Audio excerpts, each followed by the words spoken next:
This is Halloween, but now it's Christmas. This is not finishing a video idea because I got too obsessed with all my other creative projects. This is why The Nightmare Before Christmas has some of my most favorite ADHD representation. I am not trying to diagnose or pathologize a character's behaviors or traits, especially since this is a cartoon in a highly fantastical, dramatized environment. I simply just want to show how this character represents my experience with ADHD. So if you're down with that, let's proceed. For starters, I love how Jack's stop-motion design allows him to have so much expression, because I experience emotions and the world so very deeply. When I'm happy, this presents in my entire body. Same when I'm sad, or anxious, or curious, which tends to have me relating to more animated characters. They are more likely to be very highly expressive, and Jack is no exception to that. I also like how he just seems to be in constant movement, like every scene he's in. Despite him being completely himself in movement and expression, in the beginning of the movie, we start to see a little bit of masking when he has his doubts about his interest or lack thereof. I know I'm not the only person with ADHD who felt like they had to keep up with being this excitable, full of life persona, because the somber, introspective, more quiet side of me would be a jarring, unexpected personality switch. ADHD impulsivity can be seen as a very negative thing. Sometimes it can actually have some benefits. For example, if I am fed up with the way life is, I will not just sit there and wait for things to change. I love to just impulsively leave and get up or do something and make an action. We see Jack make a very random impulsive decision to walk away from his environment and fall asleep walking. I don't know how that worked. It's someplace new.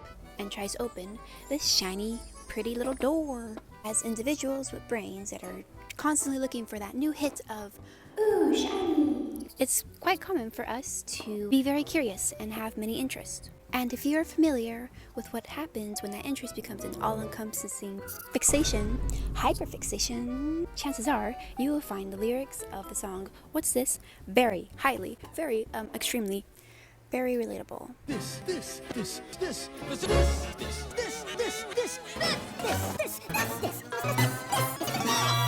If you can tell me a better representation of a hyperfixation, I'll be waiting. I'll be waiting right here. Just tell me. I'm waiting. I'm waiting.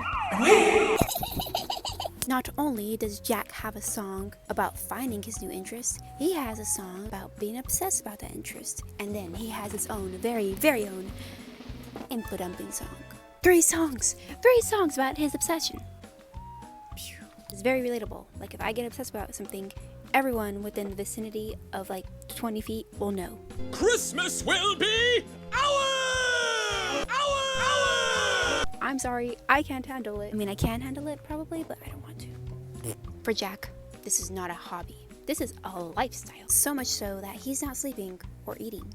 Just so cute that Sally knows that the best gift to bring him is food and drinks. He probably forgot. I don't know why she did that, because he's a skeleton, but it's the thought that counts. He gets so determined in his interests and goals that he forgets to see things past them. You're the Pumpkin King! Not anymore.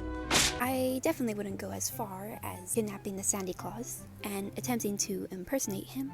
As I mentioned in my last video, unhealthy tunnel vision on a specific task or subject, aka perseveration, can be a huge impairment for ADHDers. Jack is represented in an extreme case as he ends up terrorizing an entire city and getting blown up. It happens to the best of us, I know. Ow!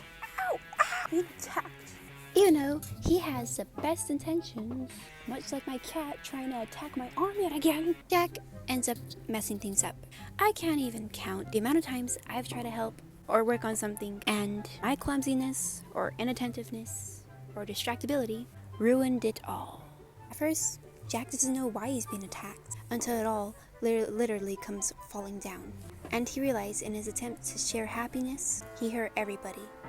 What have I done? He asked in the song Poor Jack, after literally being shot down.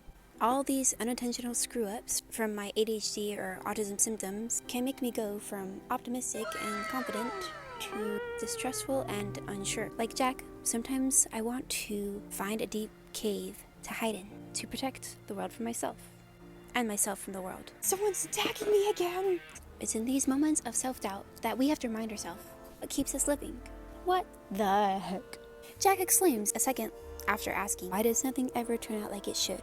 He reminds himself of what he did accomplish, even if it was small, or even if it wasn't what he wanted. He sings about what he did enjoy, and he literally picks himself up and brings himself to say, That's right. I am the Pumpkin King. I kind of do this a lot too. Going from questioning my capabilities to, you know what, this is who I am. To me, Jack represents both the amazing ADHD traits and the shortcomings that come with ADHD. He's imperfect, but he's certainly not evil, and he's admirable, but not completely flawless. His creativity and curiosity acts like a glue between Halloween and Christmas, which inspires a newfound appreciation for the old ways and paves way for a joy of what could be new and what can grow. We all have a unique vision and view that we could bring to this world for the better. I love how this movie represents that. So in the end, even if everything felt like it was falling apart, there was so much to be found and so much to be enjoyed. Life with ADHD is tough, but we come with many great traits. And this movie is one that I see a lot of myself in. Do you see yourself in this movie? Relate to Jack or any other of the residents of Halloween Town? Do tell in the comments below. And remember, just because you cannot see it, doesn't mean you can't believe it.